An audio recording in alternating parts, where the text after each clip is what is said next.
The Case of Jack the Nipper, a Chronicle of Mr. Marmee by H.L. Stevens. Chapter 1. It is a well-known fact that any truly great adventure worth the sharing must begin somewhere. With this universal truth in mind, I shall commence the narrative of my many adventures of danger and daring on the very day I made the acquaintance of the most extraordinary detective the world has ever known. It all began one fine morning, on a day very much like any other day.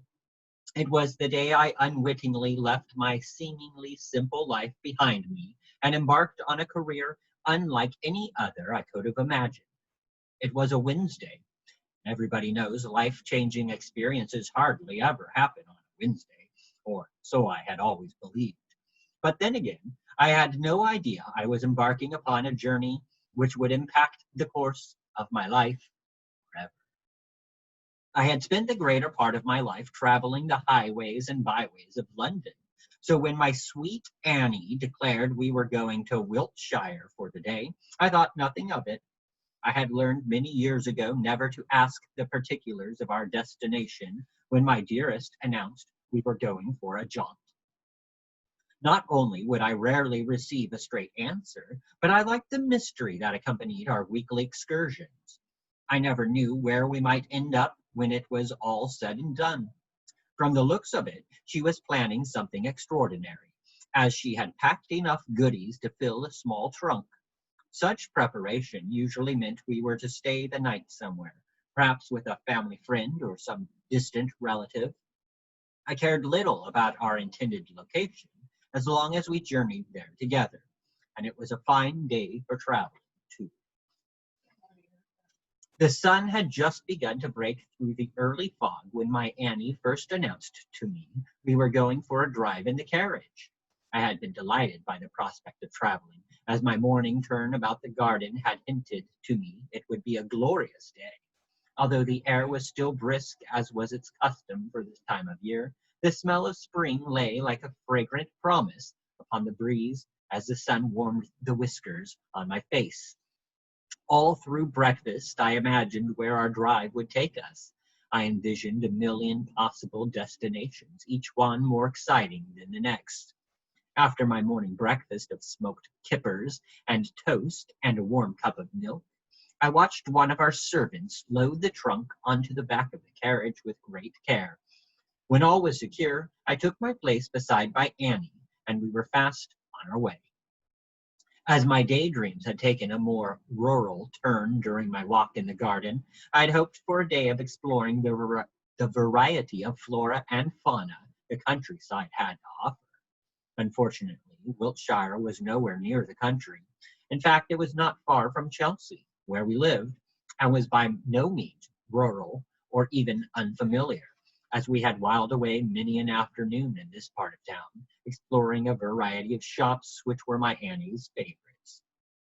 Before long, we reached our final destination. Upon looking out the window of our carriage, my eyes fell upon a particularly handsome yet tasteful abode. The door was painted a dusky maroon, and there was a large brass sign to the right of it, with a rather peculiar inscription on it, which read, "Pets welcome, owners allowed." I was immediately intrigued.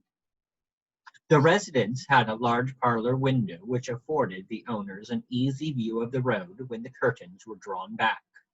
Since the day was unusually sunny, with a fresh breeze blowing in from the bay, not only were the curtains pushed back as far as they would go, the windows themselves were opened to take full advantage of the splendor of the day. As we approached the great front door with its odd little plaque, I heard such a commotion coming from inside the parlor, I hardly knew what to think. Not having been blessed with a tall stature, I could not gain as advantageous a view as I would have liked. I could only see the heads and shoulders of a number of individuals inside, but from the looks on their faces and from the tone of their voices, quite an argument was brewing. Intermittent amongst the human voices were animal vocalizations which closely mirrored the sentiments expressed by the people inside.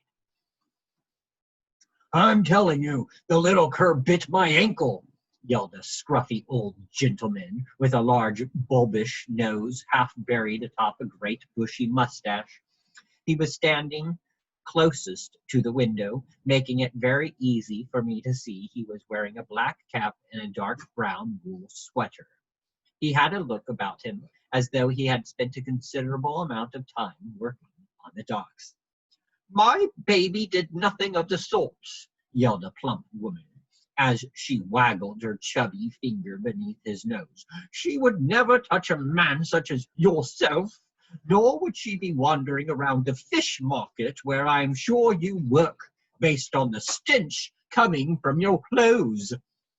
The enormous multicolored feathers which adorned her hat waved wildly around, accentuating her every word. A rather attractive man stepped forward to intervene in the argument before it turned into an outright tussle. I later discovered his name to be Inspector Hiram Farley. He posed a striking figure with his broad shoulders and honey blonde hair. Madame Fossey, he said, addressing the woman in the large feathered hat, there's no need to abuse that man. I am sure this is a simple case of mistaken identity. Dr. Hanover has inspected Mr. Dittner's ankle wound and is now taking a mold of your dog's mouth to see if the bite marks are the match to your dog. The most we can do at this point in time is allow the good doctor to complete his examination and await the results. So please, have a seat, both of you. His tone was forceful enough to inspire both parties to comply. As the inspector turned away from the two quarrelers, I saw a look of concern go across his face, as though he was worried about the outcome. Within moments, I found myself in the very parlor where this exchange had taken place. My sweet Annie and I had arrived at the home and office of Dr. Stephen Hanover, London's most respected doctor of veterinary medicine. Upon examining the room myself, I found the parlor to be more of a waiting room, with overstuffed cream and purple damask chairs and sofas lining the walls. Elegant gilded framed paintings of various types of animals hung on the wall above the furniture. The walls themselves were covered in pink and gold damask wallpaper, with a darker red and gold border running beneath the crown molding. The windows were framed with French-styled crimson velvet drapes, tied back with gold-tasseled cords. The entire tone of the room was one of luxury and comfort, but this was quickly broken by the mood of its current inhabitants. Before much more time had passed, Dr. Hanover himself walked into the room. He was the epitome of masculine form and grace. He was a man of tall stature with broad shoulders, a fine, strong face, and large, perfectly formed hands. His hair was a wavy dark brown, and his eyes were a brilliant blue-green. It was obvious to me this impressive man was accustomed to laughing, for his face showed the evidence of his good humor around his eyes and mouth. Even as he stepped through the side door, his eyes twinkled with barely concealed mirth. He attempted to cover his amusement, however, by taking on a more serious expression. Upon closer examination, I saw a small dog tucked beneath his left arm. The good doctor cleared his throat and began his proclamation. I have good news and bad news, Madame Fossey and Mr. Dintner, he began. Before Dr. Hanover could say another word, Mr. Dintner bristled up and shouted, "Ha ha! I knew it! The darn dog did the dirty deed!" I could not help but chuckle to myself at his alliteration. Unfortunately, my amusement was not shared by Madame Fossey, and within seconds she was flying at the old man, ready to scratch his eyes out. "I'll not stand for your accusations, you old bag of bones," she cried. "I would not be surprised if you bit yourself just to impugn my poor little Muffy." Thankfully, Mrs. Fossey's large size, combined with Inspector Farley's fast reflexes, prevented her from reaching her intended victim. The inspector strained under her considerable weight, but he finally managed to maneuver her to the other side of the room. Mr. Dittner's face colored to a deep, unhealthy red. "Why, you—" he began. It was obvious he was about to deliver some salty quip to further madden the woman. Before he could verbalize what was on the tip of his tongue, Dr. Hanover yelled, "Enough!" The room immediately fell silent. "As I was saying before, I have good news and bad news. The good news is Muffy had nothing to do with your bite, Mr. Dittner." Mr. Dittner muffled some complaint under his breath. Dr. Hanover continued in a louder, more forceful voice.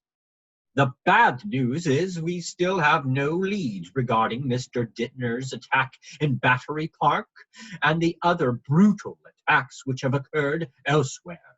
Now, Mr. Dittner, the bite on your leg came from an animal many times Muffy's size. Are you quite certain you got a good look at the creature when it bit you on the leg?"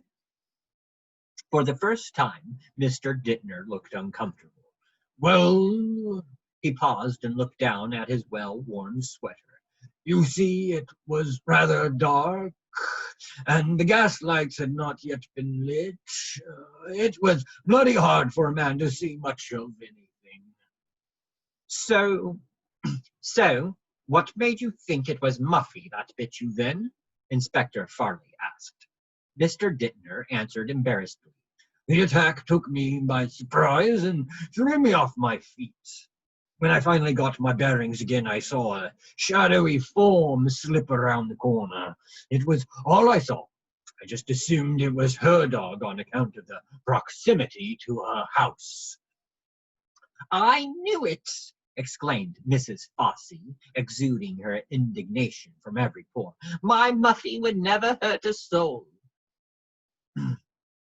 "She's charged at me from the other side of your fence before." Mr. Dittner fired back, very defensive of himself by this point. "Oh, pooh!" snorted the woman. She glared at him as she walked over to gingerly remove her precious pet from the doctor's arms. As though sensing how close she had come to being incarcerated, little Muffy began shivering and whimpering.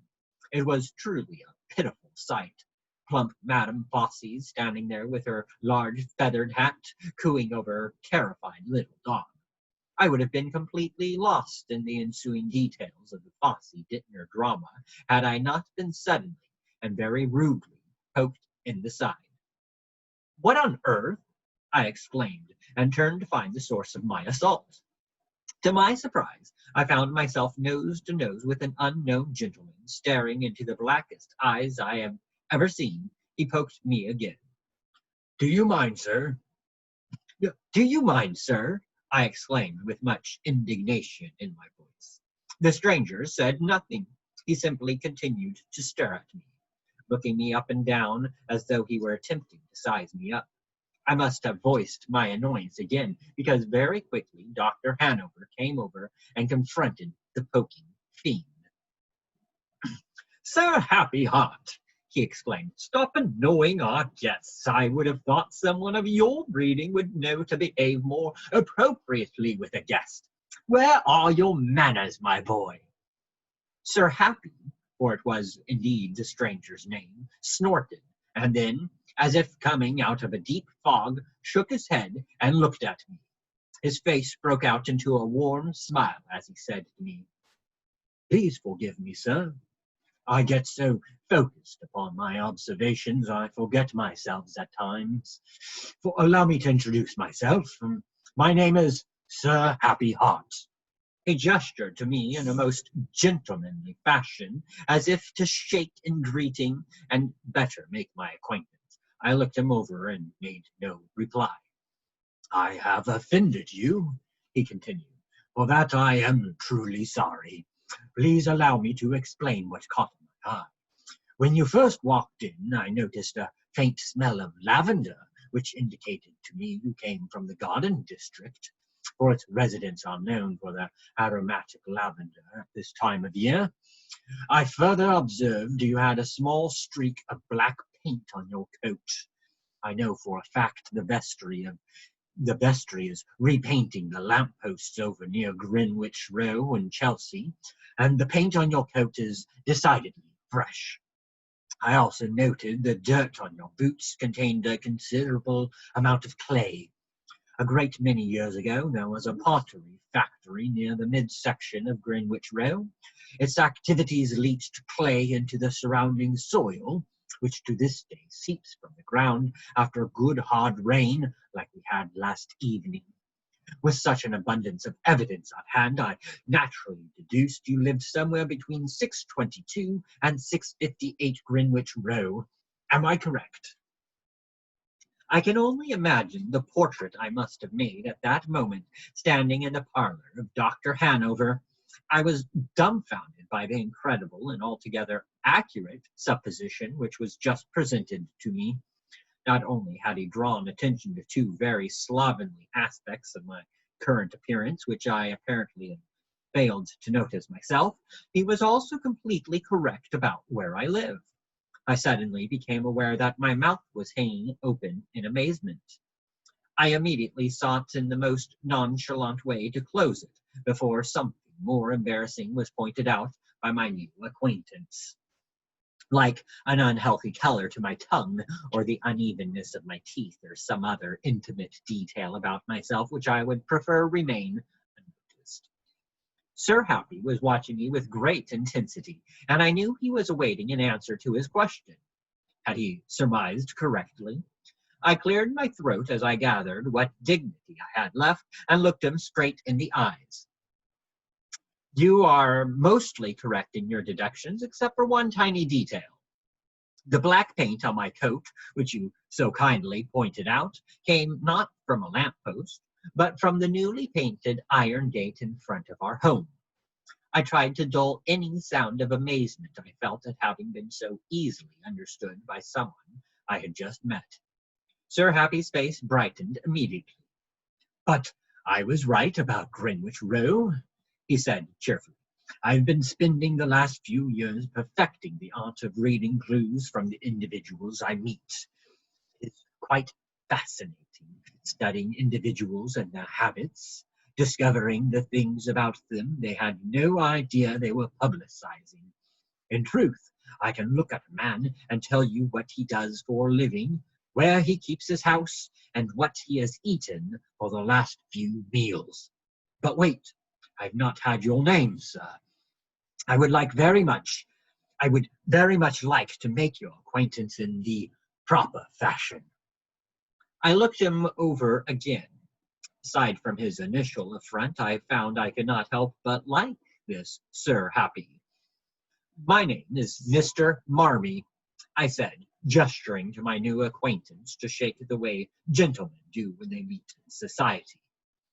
Good to meet you, Mr. Marmee, he said, returning the gentlemanly gesture.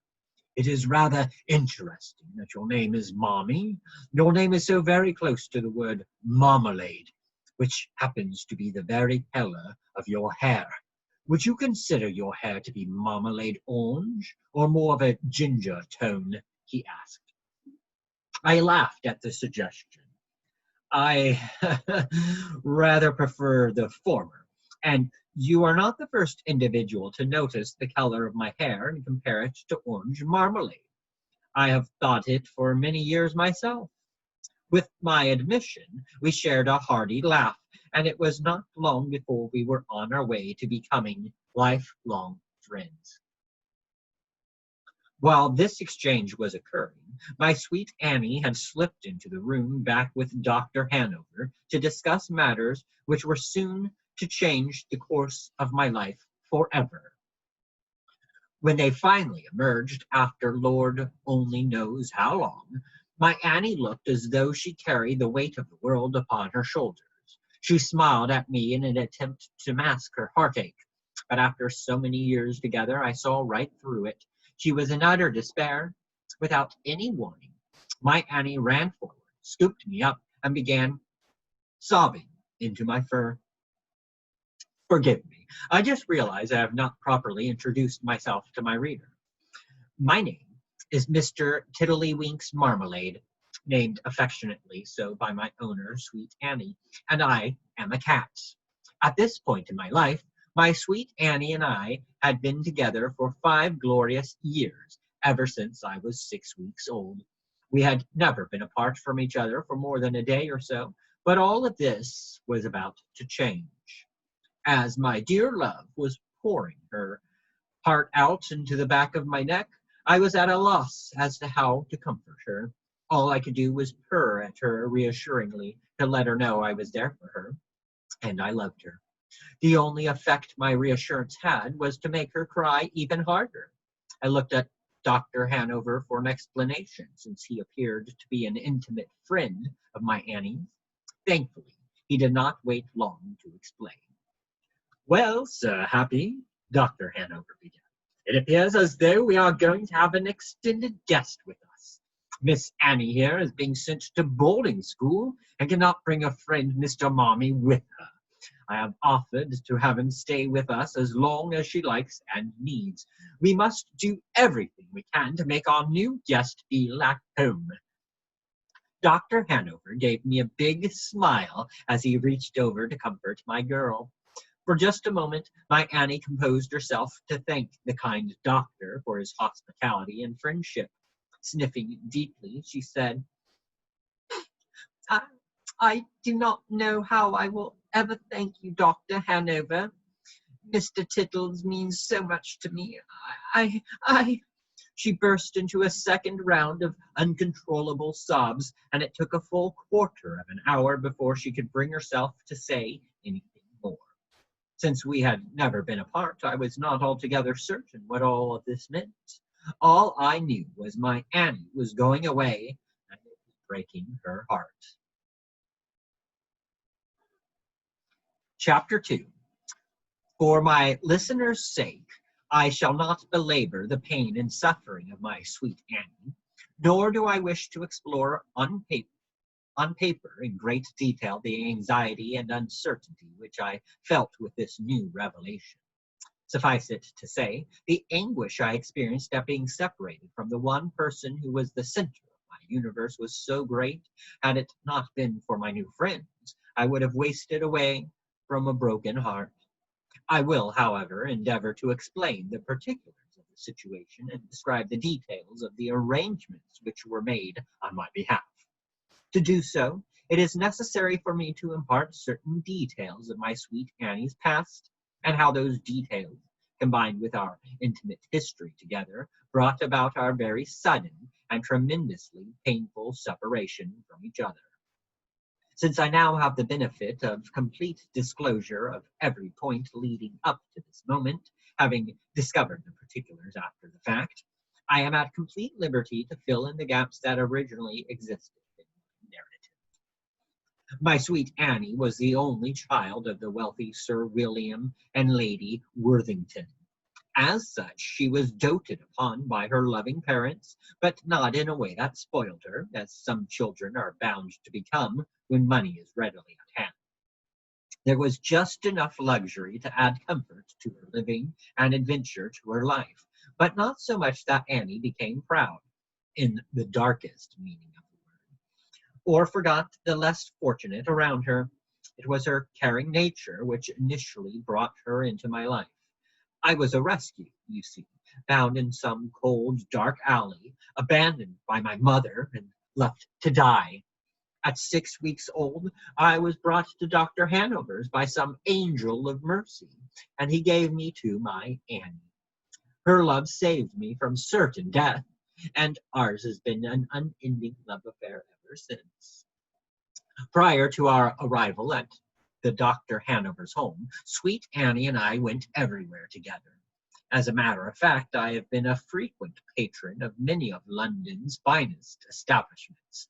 There was not a shop, candy store, or grocer in all of London proper which had not had cause to know my name, for I dare say my sweet Annie and I had visited them all. At least it had always felt that way. Besides, in my considerable experience, I have determined it is preferable, even vital, for gentlemen of distinction to familiarize themselves with the various people and establishments within their neighborhood. Whether a man is born into a life of leisure or is blessed by the almighty hand of Providence to be adopted into it, as I was, men of means should seek to know and be known by those hard-working individuals who carry the burdens of societal labor. It is through these relationships that we blessed few are able to help those less fortunate than ourselves.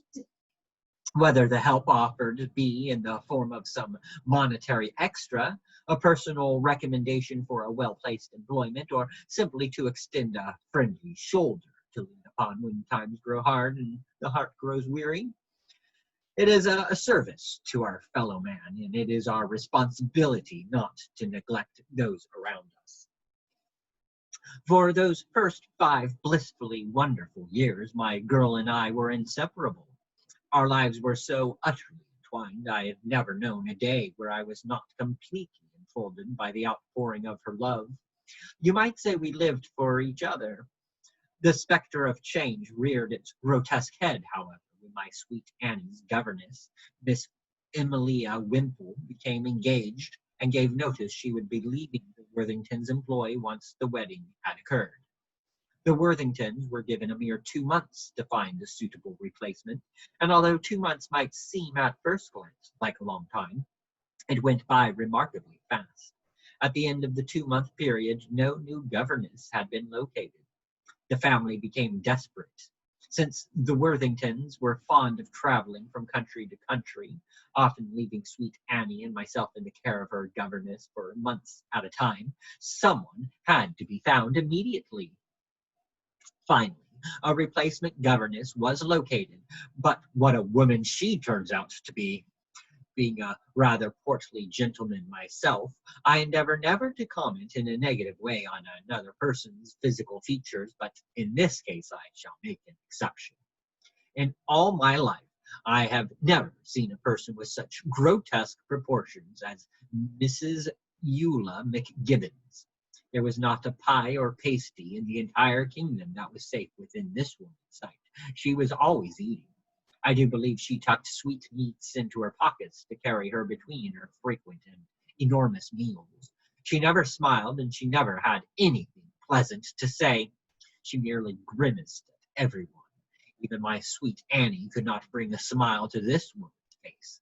My Annie, whose beauty shamed the flowers in the garden, and whose smile made the sun seem pale and insignificant, was as nothing before this woman's loathsome gaze. Nothing touched Mrs. McGibbons, and she smelled like spoiled cheese. Now, I have been to the fish markets and the cheese stalls, and I have walked through the back alleys of London where the horse stalls are kept, but I have never encountered anything as noxious as this woman's daily aroma. It was awful. Unfortunately, her body odor was not her worst feature. She absolutely, without question or reason, did not like cats. The first time Mrs. McGibbons and I ever met, she screamed and hurled a sofa cushion at me.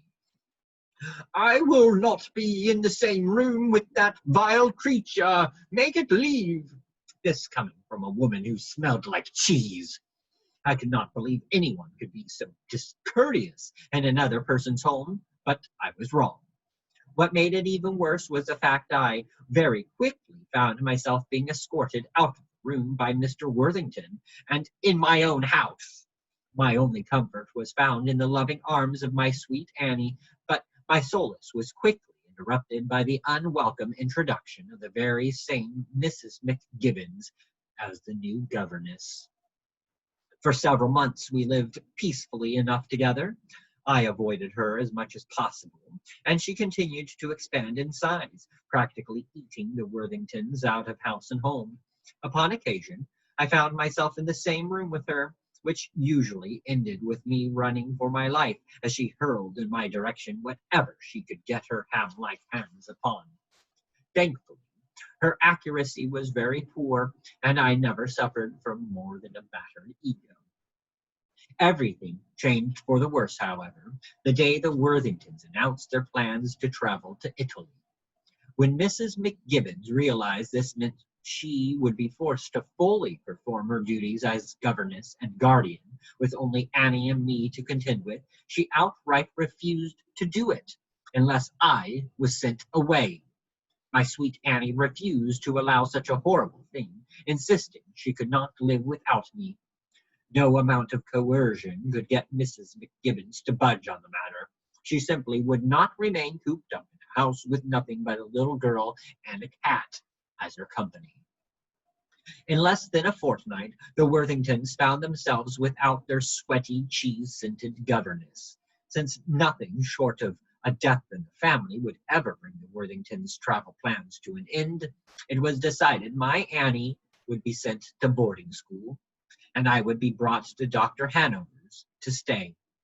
Which brings us to the scene previously mentioned where I discovered the bitter truth of our day's journey. The worst moment of my entire life was watching my dearest girl walk out the door of the good doctor's home. The parlor's bay window felt more like the walls of a prison cell as I helplessly watched my Annie step back into the carriage without me. The last thing I saw as the carriage rounded the corner on its return trip home was her sweet hand waving goodbye.